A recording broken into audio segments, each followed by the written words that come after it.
Alright, I critiqued pages 551 and 552, this little article called God with Us, the Incarnation by Dick France. And here's my essay. France uses scriptural support of the New Testament writer's claims that Jesus is God. He also cites verses in which Jesus refers to himself as the Son of God.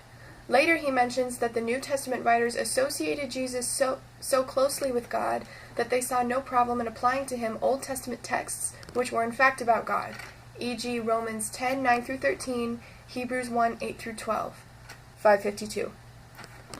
The biblical evidence for Jesus' divinity is the biggest strength of this article because it permeates it, and each piece of scripture ties back to France's ultimate point, Jesus is God incarnate.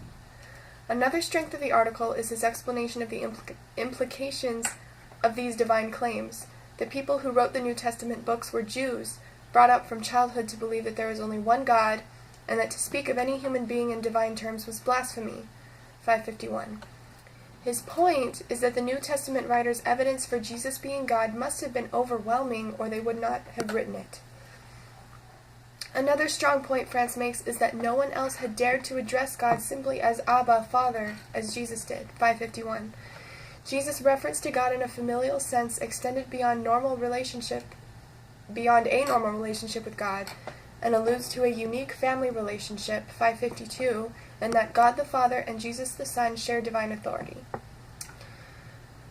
Although France uses strong scriptural support for the claim that Jesus is the Son of God, the argument might have been stronger if he had included support from other writings, like Josephus' Antiquities of the Jews.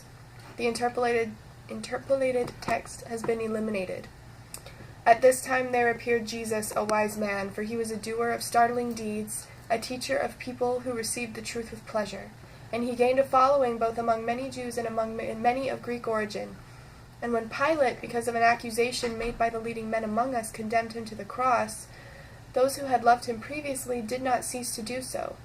And up until this very day, the tribe of Christians named after him has not died out. Antiquities 1863-64. The phrase, doer of startling deeds, provokes the idea that Jesus and his followers' claims were correct. Also, the fact that this is not biblical text makes the argument more objective. These are the strengths and weaknesses of God with Us, the Incarnation by Dick France. And stop.